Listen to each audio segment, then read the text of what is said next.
Alright, so what's up everyone and welcome back to the channel. Now today we're going to be taking a look at the patch notes to the Season 2 Reloaded update for Warzone. Now, I know it did come out yesterday and I know probably tons of people have done it already and covered it. However, I want to give my thoughts and opinions on everything that's come out, and obviously since me and my friends mainly play Rebirth, this update is pretty much focused around Rebirth, so I'm really excited to play this update. We did play a bit last night, and to be honest, the update is just fantastic so far. It's pretty much nothing but positive. There are a couple nitpicks I do have, which I'm going to talk about a little bit later.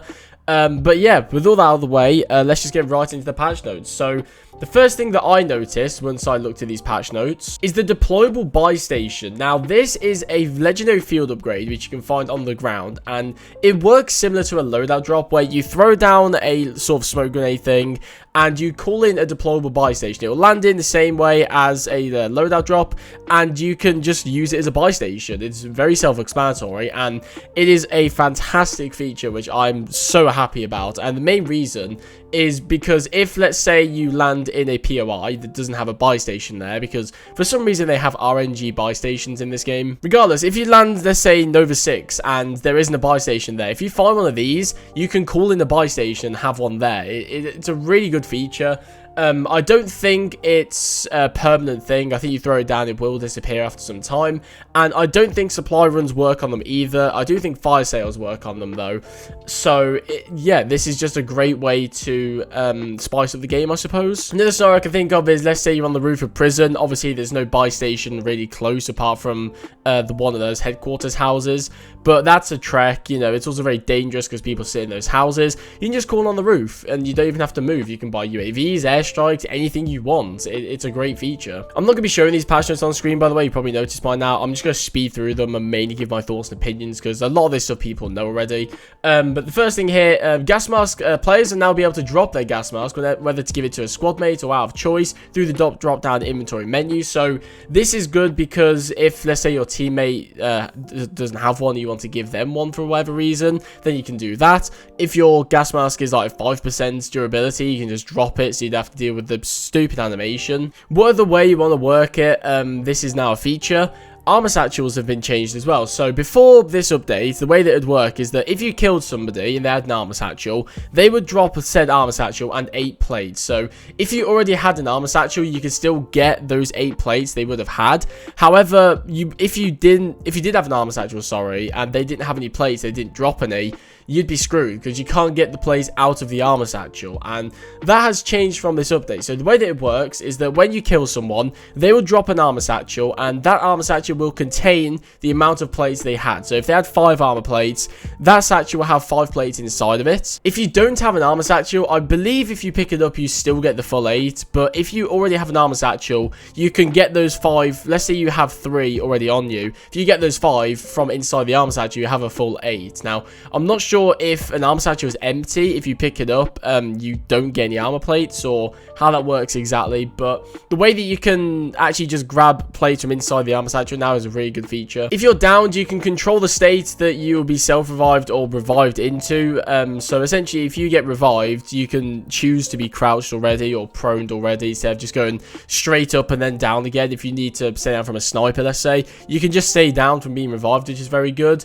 They've adjusted contracts where they more favor bounties to, I think, sort of speed up the pace of Caldera, because a lot of people have been saying that it's quite slow with a lack of bounties. They've altered parachutes as well, where you can now cut the parachute at any point before you touch the ground. So before there was a grace period, I'm not sure how big it was, but there was a sort of period where you couldn't cut your chute, you just sort of be gliding there, but now you can cut it at any distance, which is great. It should save some unnecessary deaths. They've also slightly increased the height required to be able to pull the parachute, because before it was ridiculously low, but it's not as bad as it was before, but it's not as low as it was either. It's just a reasonable state, so you're not pulling it if you're jumping off like a box or something, which is fantastic. They say that the fire sale discount has been decreased from 80% to 50% for UAVs. Now, I'm pretty sure it was 50% before, no, unless I'm reading these wrong, and I'm not going to spend too much time on this. I'm probably being really stupid, but at least in Rebirth Island, it used to go from 6k to 3k, And are they saying now it's now 80% off instead of 50%? Or maybe it's different in Caldera, I'm not too sure. But that's in the patch notes anyway. Now, these next few additions are very interesting. They call them new Rebirth Island ingredients, which is a very strange word. But the first thing is the weapon trade station. Now, this feature allows players to trade their currently equipped weapon for great commodities, such as armor satchels, kill streaks, cash, and much more. So, they have an entire list of different things you can do with these weapon trade stations. So, let's say you trade in a legendary weapon, you'll get a rare weapon, you know, kill streaks and money and all that stuff. I'm not going to go through every single one. If you want to see them, I'll leave a link down in the description for patch notes. But it sounds like a very good system, I'm not going to lie. Obviously, it's affected by fire sales as well. It's just another way to get good loot, which I think is very good. There's also the communications towers, where players may spend $1,500 or 5,000 in plunder to activate red communications towers across the map to enable a stationary UAV at its location. Now, I think this is also alongside the weapon station, where it's locked behind the current event called Rebirth Reinforce. Basically, we need to get, as a community, a certain amount of kills, a certain amount of XP, and loads of other stuff. You can have a look at that now. I think at the moment it's 20 billion kills on Rebirth Island. So once we do that, we'll unlock the weapon station. Then it'll be a communications tower.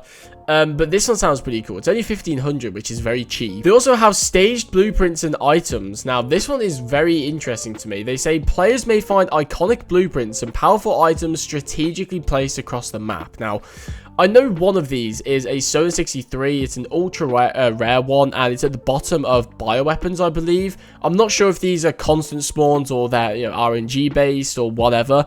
The picture they use is actually I think it's a Fire R90, which is in chemical. I might be wrong about that, but it's on some barrels here. It's just an R90. Now, it looks like it's going to be across all the games, obviously, which this sounds very interesting. I need to see how it works before I make my opinion on it, though. And finally, they have golden vaults and secrets. Now, this new version of Rebirth Island contains many secrets and bunker doors to be located and unlocked. Now, the first one I'm actually going to show on screen here. This is dead ahead from Stronghold. You see that ramp up the top? That's to the green building, and the tents and stuff is what me and my friends call it. And so this is a bunker. Now, I have no idea how to get into this at the moment. I don't think you can.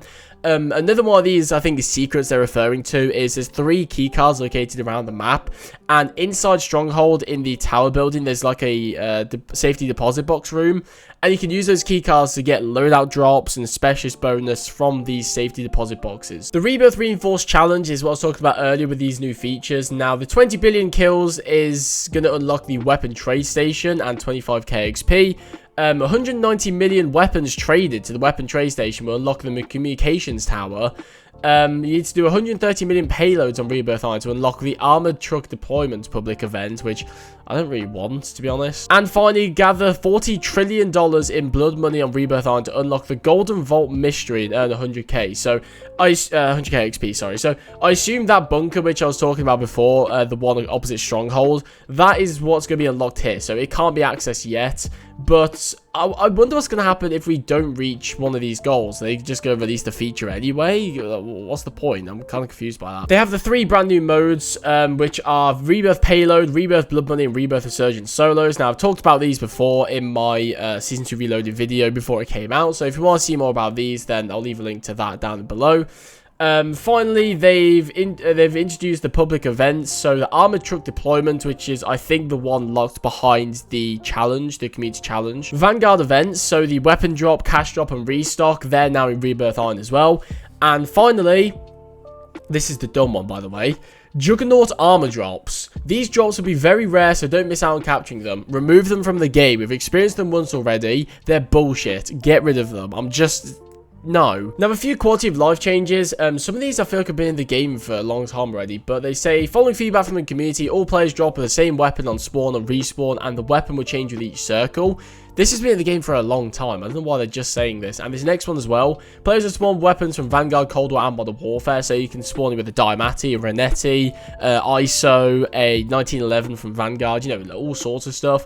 And another one as well, Resurgence now has custom voiceovers, which is pretty cool. Added Nikon to clarify when spawn protection is active. Once again, this has been in the game for months. The rebalanced quantity of contracts to make top secret supply drops more scarce, which is cool. And finally, free loadout drop now will drop approximately 50 meters closer to a squad to improve accessibility, which is nice. Now, they talk about standard battle royale, which I'm not going to talk about today because I don't care, to be honest. But I see they've increased the health, which is cool. Dead Silence is gold still, blah, blah, blah. If you want to see that, once again, patch notes down below. Some new things I noticed as well is the lighting and the skybox. So the sky is a bit different. The lighting's a bit different. Some people have said they don't like the lighting. They've Caldera'd it because the lighting is very similar to Caldera. I personally love it. I think it looks amazing. So I don't really care about that.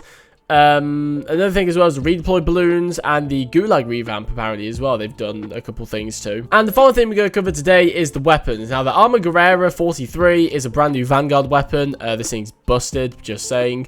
They've adjusted the Vargo 52, so maximum damage decrease from 28 to 27, minimum damage decrease from 24 to 23, and neck damage multiplier increase from 1.2 to 1.3. Now, I don't know much about the Vargo, but cool. They've adjusted the gun kick for the Volk, which makes it a little bit easier to use, which is nice. They've adjusted some marksman rifles, which I'm not going to talk about because I don't really think many people use them.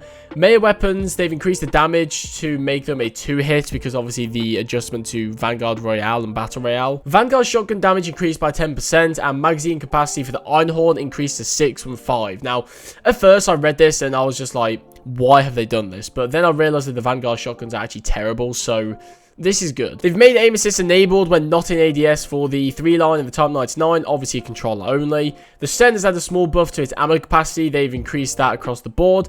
And finally, the Wellgun, fire rate decreased by 2.2% and recoil increased slightly. So that should hopefully put that in a bit more of a balanced state, I would say. And the only attachments I'm going to cover today is the Hollow Point, which the damage range has been decreased by 20%. So that's going to make that one, I don't think it's going to make it bad. I just think that's very interesting. We'll have to see how that plays out. Obviously, for SMGs, 20% is going to be too much because the range isn't very good anyway. If you had some range attachments on top of that, it's still going to be viable. So I don't think this change is going to be that effective. I just think if people try and use a SMG with Hollow Point at longer range, it's just going to be a bit less effective. So yeah, that's all I have to talk about for today's video. Overall, I love this update. I think it's been fantastic. The one thing that I mentioned earlier that I don't like is the scaffolding on the side of the roof. That needs to go. On the top, there's already like, I think there was 6 places you have to watch now if you hold the roof, and I know it's the place to go on Rebirth, right? It's the highest point, you know, in terms of buildings anyway, it's the highest point. It has the most map control, blah, blah, blah, but I think it had enough places where you had to watch anyway. You had the stairs on the headquarters side, you had the gondole, obviously, you had the ladder, you had the rappel station towards docks, you had the stairs on the water tower side, and the rappel station above those stairs as well. And now you have the scaffolding as well. So there's 7 places you have to watch.